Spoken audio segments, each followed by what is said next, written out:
¿Qué tal, amigos y amigas? Buenos días, tengan todos ustedes bienvenidos a su programa Cambio en el Debate, en esta sesión dominical en donde tratamos temas relacionados con el interés de la sociedad del pueblo de Michoacán y de México. En esta ocasión vamos a tratar el tema relacionado con el 1 de mayo, con la lucha internacional de los trabajadores para mejorar su situación laboral, de vida, salarial, pero también para luchar por la transformación social, la transformación económica y política de las sociedades y de los pueblos. Quiero agradecer la presencia en este espacio de dos compañeros sindicalistas del estado de Michoacán que son conocedores de este tema relacionado con la lucha internacional de los trabajadores. Bienvenidos, compañero Antonio García Ahumada y Héctor Díaz. Bueno, vamos a empezar abordando el tema desde la perspectiva histórica. ¿Qué significa el 1 de mayo, ahora que estamos a unos cuantos días de celebrar, de conmemorar el Día Internacional del Trabajo? Sobre esto, compañero Toño, ¿qué nos puedes decir de manera sucinta acerca de la historia del 1 de mayo y de la lucha internacional de los trabajadores? Bueno, una de las luchas de la clase trabajadora ha sido la lucha en torno a la reducción de la jornada de trabajo. En los Estados Unidos de Norteamérica, bueno, y en distintas partes del mundo, desde el siglo XIX se vino generando un proceso de lucha por la jornada de las 8 horas. Bueno, primero por la reducción de la jornada de trabajo, que normalmente estaba situada entre las 12 y las 18, o incluso hasta las 18 horas de trabajo, ¿no? Como decían, de sol a sol, ¿verdad? Sí, o incluso más, ¿no? Uh-huh. Eran las circunstancias de que padecían los trabajadores en el mundo, y particularmente en lo que ahora podemos definir como los países desarrollados, ¿no? En los Estados Unidos de Norteamérica se genera en el año de 1866 una huelga general en los Estados Unidos por la jornada de las 8 horas. Estos acontecimientos dan origen a lo que después sería el 1 de mayo como una jornada internacional de lucha en contra de los crímenes del capitalismo y en homenaje a los mártires de Chicago, ¿no? Uh-huh. En los Estados Unidos, desde el año de 1829, los trabajadores norteamericanos solicitaron ante la legislatura del estado de Nueva York el régimen de las 8 horas. A mediados de siglo se formaron las ligas obreras por la jornada de las 8 horas, y este proceso de alguna manera se vio suspendido durante la llamada Guerra de Secesión, y hacia el año de 1866 se empieza a generar un proceso muy importante de lucha por la jornada de las 8 horas. Y bueno, ya para ese periodo en 19 estados y un territorio de los Estados Unidos existían leyes que establecían jornadas de trabajo de entre 8 y 10 horas. Pero es el 1 de mayo de 1886 cuando se da este proceso de huelga general, y bueno, hay una huelga que alcanza más o menos, algunos dan datos de 150,000 participantes en la huelga, otros dan datos de 140,000, pero ese proceso de huelga de huelga general el 1 de mayo de 1886 ¿cómo se llama? Genera pues los acontecimientos que ahora conocemos como los acontecimientos del 1 de mayo, ¿no? Uh-huh. Y bueno, y aquí en el país también hubo movimientos muy importantes en Veracruz, en Cananea, ¿no? Sí, pero eso ya sería en el siglo XX, ¿no? Uh-huh. Aquí lo importante es que, bueno, se dan los acontecimientos del 1 de mayo, se avanza en esos 150,000 trabajadores obtienen la jornada de las 8 horas, solamente con la amenaza de que van a parar, ¿no? Pero bueno, en el caso de Chicago, la patronal tiene una visión distinta, ¿no? Se plantea la cuestión de escarmentar a los trabajadores, y se empieza a generar un proceso que culmina con la ejecución de lo que conocemos como los mártires de Chicago, ¿no? Uh-huh. ¿Qué fue lo que pasó ahí para, sobre todo las nuevas generaciones de trabajadores que no tienen detalle de estos hechos históricos? Porque fueron hechos bastante graves lo que sucedió en Chicago en esos tiempos. ¿Qué fue lo que pasó, Toño? Coméntanos. Lo que hizo la patronal en el caso de Chicago es montar una provocación contra el movimiento obrero. Prácticamente la jornada del 1 de mayo transcurrió sin ningún problema. Sí hubo enfrentamientos, pero sobre todo en otras partes del país. Uh-huh. Pero en Chicago la jornada transcurrió de manera tranquila. Pero el 4 de mayo, donde todavía ante la lucha de los trabajadores, la patronal responde con un lockout, es decir, cierra las empresas y no les paga a los trabajadores.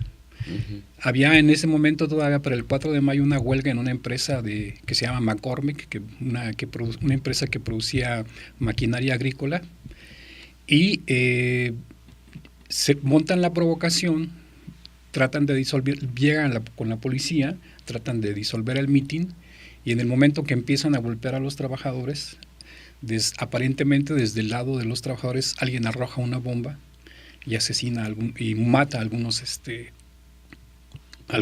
policías, ¿no? Y bueno, a partir de ahí se genera un proceso que finalmente culmina con el ahorcamiento de 4 de los dirigentes de la huelga general en Chicago, ¿no? Uh-huh. Por eso es que se reivindican a los mártires de Chicago, reivindicamos los trabajadores a los mártires de Chicago. Así es, ellos fueron ejecutados en el año de 1887, y bueno, la Segunda Internacional de los Trabajadores en el año de 1889 fija el 1 de mayo de 1890 como una fecha donde los trabajadores deberemos movilizarnos a nivel mundial en contra de los crímenes del capitalismo y a favor de las luchas de los trabajadores, ¿no? En nuestro país se celebró el 1 de mayo en el año de 1892 en la ciudad de Chihuahua. En la Ciudad de México se celebró el 1 de mayo, por así decirlo, en el año de 1912. Y bueno, el último durante el gobierno de Ernesto Zedillo, terminó la celebración del 1 de mayo en los marcos del sistema corporativo al que estamos acostumbrados, ¿no? Sí, los desfiles oficiales. Los desfiles oficiales. Los demás que celebrar era ir a agradecer al señor presidente, ¿no? Exactamente. Y en Michoacán, bueno, pues dimos toda una lucha muy importante precisamente para rescatar, ¿no? Decíamos los trabajadores el 1 de mayo como una jornada de lucha de los trabajadores para levantar sus demandas, sus reivindicaciones y para promover la unidad de los trabajadores, ¿no? Claro. Bien, pues esto es lo que estamos a punto de conmemorar en unos cuantos días, y es importante esta perspectiva histórica que nos ha comentado aquí Toño. Pero háblanos también, Toño, de lo que conocemos como los hechos también violentos que se generaron aquí ya en el siglo XX en Sonora, con los mineros de Cananea y con los textileros en Río Blanco, Veracruz, porque estas son gestas también que se generaron, que se desarrollaron aquí en el país y que forma parte del por qué tenemos que reivindicar el 1 de mayo, como dices tú, contra los crímenes del capital, que siguen ocurriendo todos los días, que incluso en estos tiempos se han agudizado. Pero me parece importante que también nos comentes acerca de esos dos hechos que también fueron violentos por parte ya en este caso del régimen capitalista mexicano, en tiempos de Porfirio Díaz, obviamente, y que bueno, que fueron parte de los acontecimientos que dieron origen, que fueron configurando el proceso revolucionario de 1910-1917. Bueno, efectivamente, las huelgas de Cananea y de Río Blanco son lo que algunos llaman el momento obrero de la Revolución Mexicana, ¿no? Uh-huh. El Partido Liberal Mexicano de Ricardo Flores Magón de alguna manera dirigió las luchas precisamente de Cananea y de Río Blanco, ¿no? En el caso de Cananea, bueno, todos sabemos que era una empresa norteamericana, y en el caso de Río Blanco, pues una empresa francesa, ¿no? Es decir, la industria de punta en esos momentos, para esa época, pues era la minería, y que estaba prácticamente en manos de empresas extranjeras, concretamente norteamericanas. Y en el caso de Río Blanco, pues una empresa textilera, que incluso era de las más modernas, no solamente de México, sino de América Latina, ¿no? Incluso más allá incluso de la modernidad que pudiera tener una empresa norteamericana, ¿no? Entonces,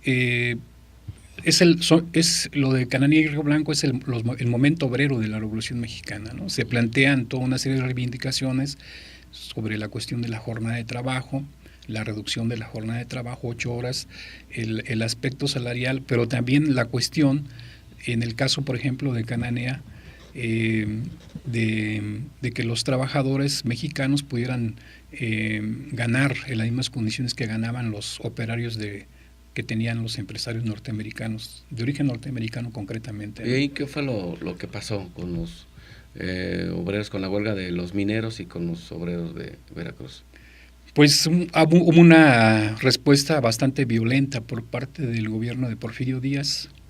En el caso de Cananea, los norteamericanos incluso trajeron soldados norteamericanos para reprimir a los trabajadores huelguistas en Cananea,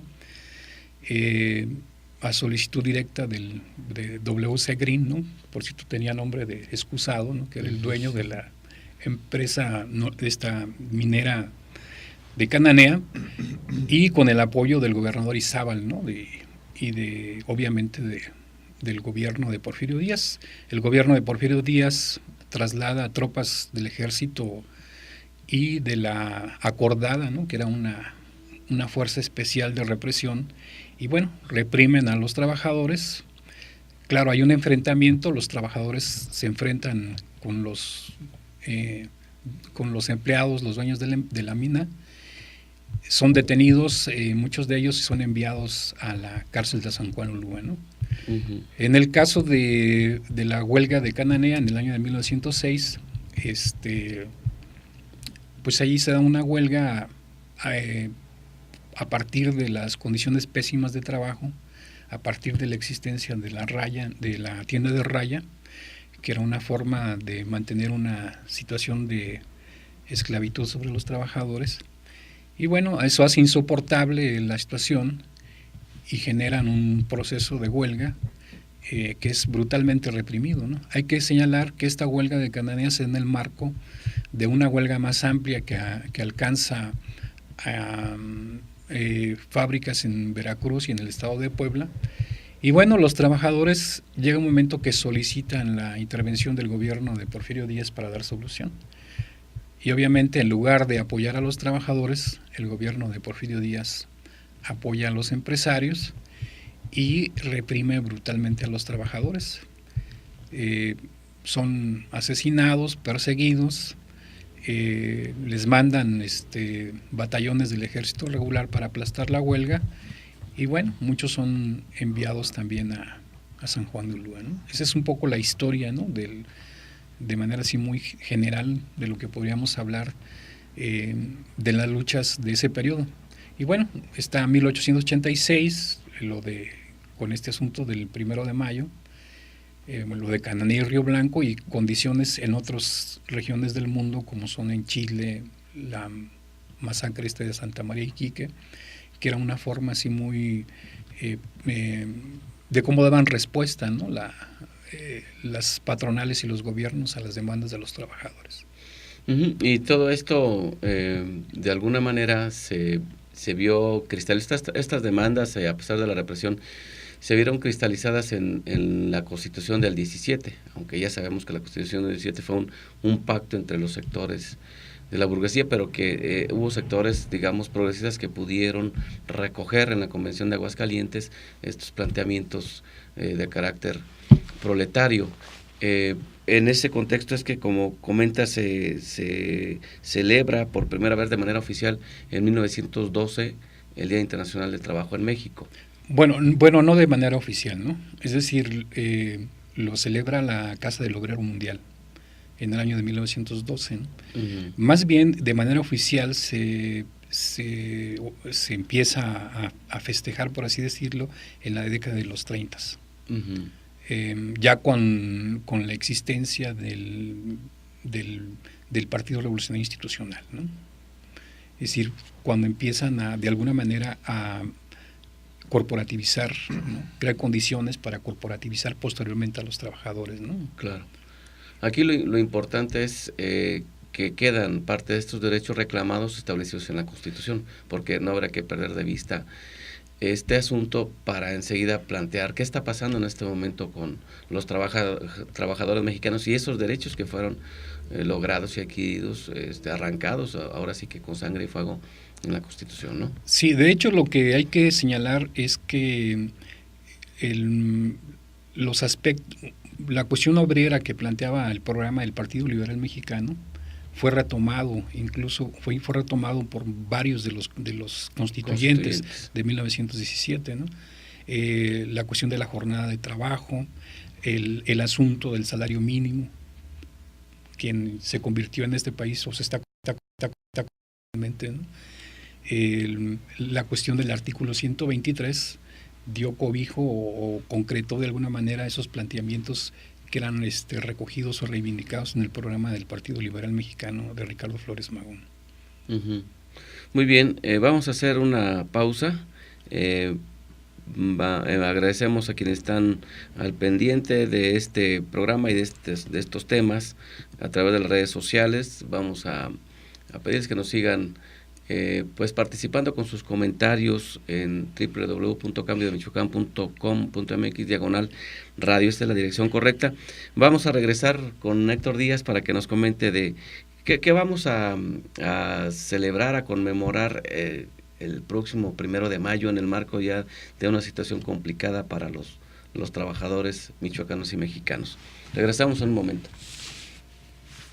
Bien, amigos, continuamos con su programa Cambio en el Debate. Estamos tratando el tema de la lucha internacional de los trabajadores, ahora que estamos a punto de conmemorar de nueva cuenta el día 1 de mayo como Día Internacional de los Trabajadores. Ya abordamos un poco de la perspectiva histórica del 1 de mayo, pero ahora nos interesa saber qué está pasando actualmente en el mundo del trabajo, en el mundo de los trabajadores y concretamente aquí en nuestro país. Héctor, ¿cómo ves tú pues que ahora todo este esfuerzo que se hizo, toda esta sangre derramada por los trabajadores a nivel mundial, como los casos que ya aquí comentó Toño Ahumada, eso ahora está perdiéndose, lo estamos perdiendo por medidas arbitrarias del gobierno, obviamente como representante de la patronal, de los empresarios, tanto nacionales como extranjeros, en la reforma laboral? ¿Cómo ves tú esta situación? Bueno, en principio es impresionante cómo en este contexto que Antonio García Ahumada acaba de dar, en este proceso histórico de la lucha de los trabajadores en el mundo, es impresionante cómo este momento actual, con esta política federal, pues viene a dar un retroceso impresionante, ¿no? A esta lucha donde la sangre ha corrido, donde es evidente que los gobiernos, lejos de estar junto al trabajador, fortalecer su lucha o sus condiciones de trabajo y de vida, han actuado como represores, ¿no? Este dato que nos da Toño, en México, como Porfirio Díaz, lejos de fortalecer la lucha de los trabajadores, pues los reprime, los encarcela. Hoy en día tenemos ese retroceso, yo creo que no solamente en el ámbito laboral. Yo lo digo porque lo que se percibe es que vienen no solamente por la fuerza de trabajo, no solamente por el recurso, la sobreexplotación, vienen también por la enajenación, del trabajador del pueblo de México. Y de los bienes por nacionales, supuesto. de los recursos estratégicos. En ese contexto, claro, en ese contexto se inserta lo que nosotros entendemos, o así lo percibo, como un proceso ya elaborado y madurado y además puesto en práctica, como es en el caso de Colombia, como en un proceso de lucha entre las guerrillas, entre el crimen organizado, lo que generan ellos para avanzar es un pacto. Y eso ya tiene 20 años en Colombia. Hoy en México lo estamos inaugurando, y lo digo porque el marco que da el pacto con los partidos es la estrategia que ellos, la única estrategia que ellos ven para que en México pueda avanzar su proyecto neoliberal. Y por supuesto este pacto cobija y garantiza para ellos la reforma laboral, la reforma educativa, la reforma fiscal, la energética, por supuesto. Entonces yo creo que es grave porque no solamente, insisto, el asunto está centrado en el mundo laboral, sino está centrado en cómo van a extraer todo el recurso natural, cómo van a extraer la fuerza de trabajo y cómo van a extraer en esa enajenación y eliminar todo un potencial o una riqueza cultural intelectual. Y lo decimos por la reforma también educativa, ¿no? Entonces, en concreto, respecto al asunto laboral, es gravísimo cómo se pretende echar abajo lo que uno de los logros, que es la basificación de los trabajadores, el fortalecimiento en su conformación de organización como sindicatos, por supuesto también todo lo que implica los derechos sociales o las conquistas sociales, como son pues lo que es los procesos de vacacionales, los procesos también de la seguridad social, la antigüedad, que al final esto repercute en todo lo que el proceso de jubilación y de pensiones. Es decir, vienen a acorralar al trabajador, a precarizar no solamente sus condiciones de vida, decía yo, sino también sus condiciones de desarrollo como humanos, y que eso es algo grave. Yo creo que el gobierno hoy, lejos de estar procurando el bienestar del país, y ya no nada más del pueblo, está totalmente vendiendo con estas reformas el futuro de México en todos los sentidos. Alguien dice, Héctor, y obviamente que lo compartimos muchos, de que con esta reforma laboral que decretó en los últimos días el desgobierno de Felipe Calderón, como parte ya de esos trabajos previos del llamado Pacto por México, nos coloca más de 100 años atrás en la historia del país. Por eso era importante que empezáramos revisando la parte histórica, porque lo que ahora hemos perdido nos coloca precisamente antes de estos procesos de lucha del siglo XIX, del siglo XX en el caso del país. ¿Por qué? Porque con la reforma laboral ya no se respeta la jornada de 8 horas, ya ahora el pago va a ser precisamente por horas, ¿no? Y no sabemos lo que significa eso, de pagar al trabajador por horas, dependiendo de las condiciones del patrón, sin ninguna, obviamente que sin ninguna responsabilidad en cuanto a la estabilidad en el empleo, que también se pierde totalmente. El salario que en la Constitución, en el artículo 123, dice que ese salario debe de alcanzar para resolver o satisfacer las necesidades básicas del trabajador y sus familias. En el caso, te comento, en el caso de los maestros, hay estudios que indican que hemos perdido en los últimos 30 años más del 80% de nuestro poder de compra, pero somos un sector, todos los trabajadores en general tenemos un rezago salarial bastante grande.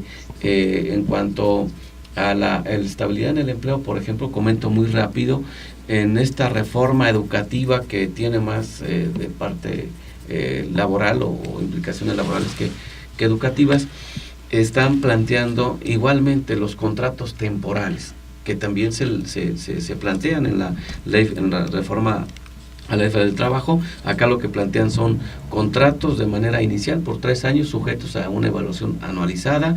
Después que se logra aparentemente un contrato definitivo, vienen las evaluaciones cada 4 años, de tal suerte que se acabó la estabilidad en el empleo, se acabó la posibilidad de llegar a un momento a la jubilación. O sea, con esto, combinado con la reforma a la ley de lista que se hizo en el año 2007, prácticamente se destruye también el derecho a la jubilación y a la pensión. Entonces estamos viviendo momentos muy, muy complicados, y que por eso es importante resignificar el 1 de mayo, ¿no? Que creo que esto es lo que se está haciendo desde varias organizaciones, entre ellas el Sindicato Mexicano de Electricistas, central, una propuesta de una nueva central de trabajadores. Pero de entrada, ¿tú estás de acuerdo en eso, en que estamos regresando más de 100 años en la historia del país? Por supuesto que sí, estamos regresando, y vuelvo a acotar, el asunto no nada más es que nos están regresando en el ámbito laboral, nos están regresando más aún en el contexto del desarrollo humano. O sea, nos están limitando con esto a tener una vida digna, no nada más como trabajadores, sino como entes, como humanos. Eso es lo grave.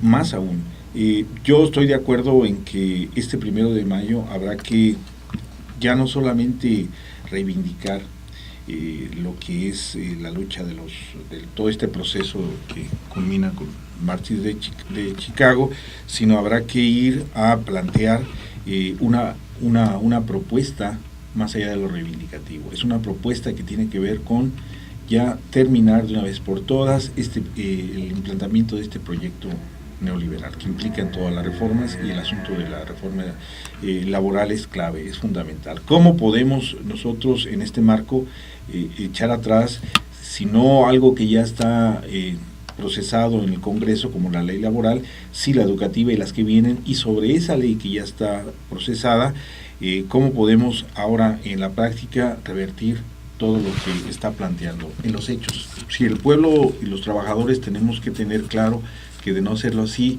lo que viene en este contexto precario que ya tú has comentado, en el asunto de los contratos laborales temporales, en el asunto de todo lo que implica los derechos como trabajadores, cómo podemos ir hacia adelante para conservar y acrecentar nuestros derechos laborales, ¿no? Entonces es grave el asunto. El 1 de mayo tendrá que estar este año más que nunca, por el asunto de las reformas, en una plena lucha, ya inclusive de propuesta para salir de este agujero que nos tienen y de este retroceso de más de 100 años. Yo creo que en Michoacán también estamos trabajando en este contexto. Está junto con la propuesta nacional de la nueva central de trabajadores en el mundo laboral específicamente, se está construyendo un referente también de trabajadores, y más aún de organizaciones sociales y el pueblo mismo, como es el Frente Único del Pueblo Trabajador en Michoacán. Y el 1 de mayo lo estamos planteando en este sentido, ¿no? Que vaya como una jornada de lucha, no para nada de festejo, sino más bien de protesta ante la inminente, avalancha ya agresiva del proyecto neoliberal con las reformas. En Michoacán tenemos claro que, junto con las luchas nacionales, junto con la lucha del SME, tenemos que salir adelante con la defensa de, ya no nada más del trabajo, sino el futuro de nuestras generaciones en términos de nuestro patrimonio intelectual, nuestro patrimonio, por supuesto, natural, y el mundo laboral crea las mejores condiciones de vida, más allá de aceptar el trabajo por horas, precario, en condiciones paupérrimas, ¿no?, que se está planteando la ley laboral. Muy bien, Héctor. Toño, coméntanos, ¿cuál es ese llamado que se está haciendo desde distintas organizaciones sindicales de trabajadores ahora en el marco del 1 de mayo? Coméntanos sobre este tema.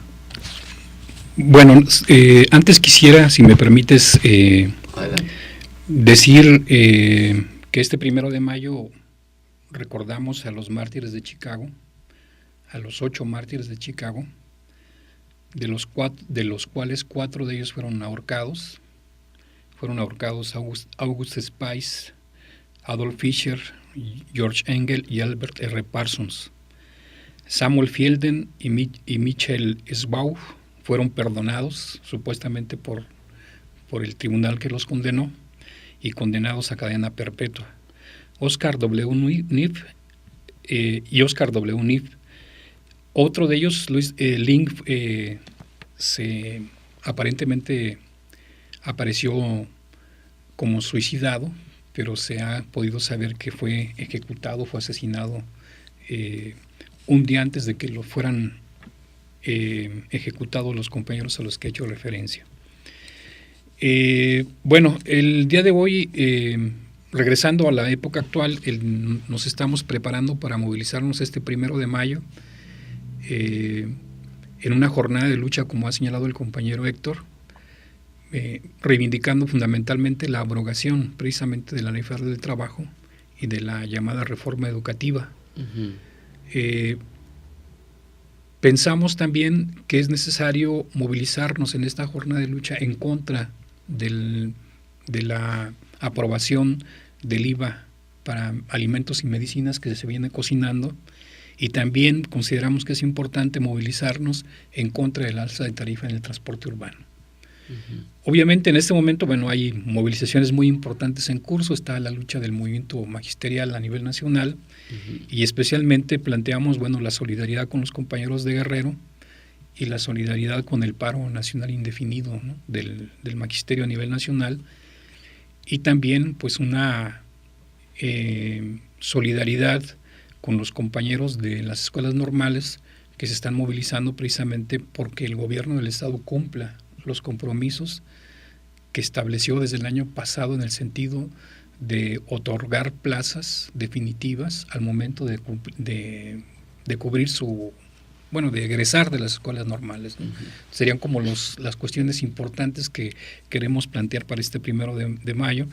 Y bueno, este es un planteamiento que se hace precisamente, como lo señala el compañero Héctor, desde el Frente Único del Pueblo Trabajador, que la idea precisamente es, ante la situación de violencia, de represión que se viene generando en el estado de Michoacán, pero sobre todo a partir de la política entreguista del gobierno, que por cierto hay que señalar que acaban de modificar el artículo 27 de la Constitución, uh-huh, para vender las playas y las zonas fronterizas del país a manos extranjeras, ¿no? Uh-huh. Es necesario organizar la resistencia, pero en la perspectiva ya de organizar una contraofensiva de los trabajadores, porque tenemos que ser muy conscientes de que la única manera que podamos vencer estos planes de empobrecimiento, de represión y de violencia contra el pueblo mexicano y la política entreguista del régimen, pues solamente va a ser a partir de la organización y la lucha de los trabajadores.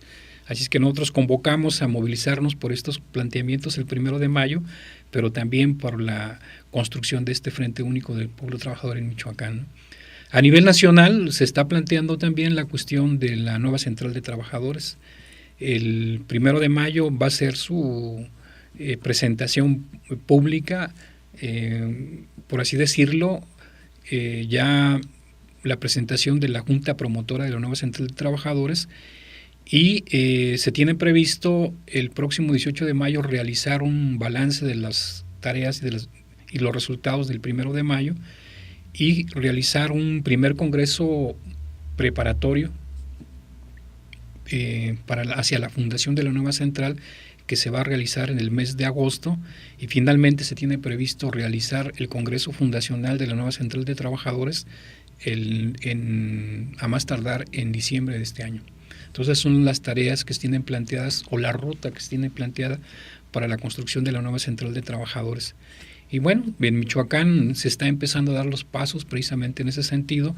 Ya diversos agrupamientos forman parte de la Junta Promotora de la nueva central, y pues nosotros esperamos que en este marco de ofensiva de los neoliberales en contra de los trabajadores, el pueblo y los trabajadores encontremos tanto en el frente como en la nueva central instrumentos de lucha para enfrentar esta situación, ¿no? ¿Cómo se está planteando la movilización, para terminar con esto, para que los que nos están escuchando puedan saber cómo está planteando de manera operativa, logística, la marcha aquí en Morelia.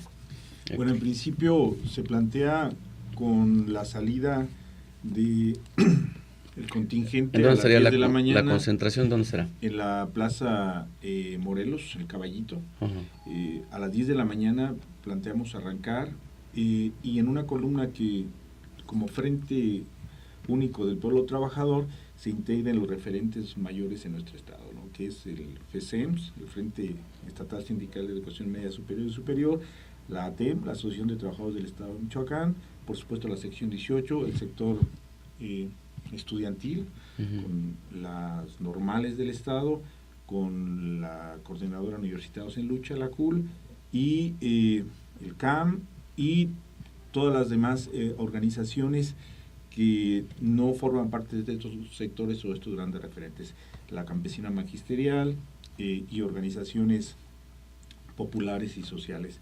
Estamos también planteando la realización de un meeting en el contexto de este 1 de mayo, un meeting político, donde estarán abordando los diferentes sectores, el campesino, el popular, el sindical, por supuesto, y también el estudiantil y todo en un carácter meramente político en para enarbolar esta lucha y esta protesta contra este proyecto neoliberal en nuestro estado, en nuestro país, y estamos también en la idea de albergar todas las organizaciones que no han llegado al frente y por supuesto al pueblo mismo que llegue a este 1 de mayo.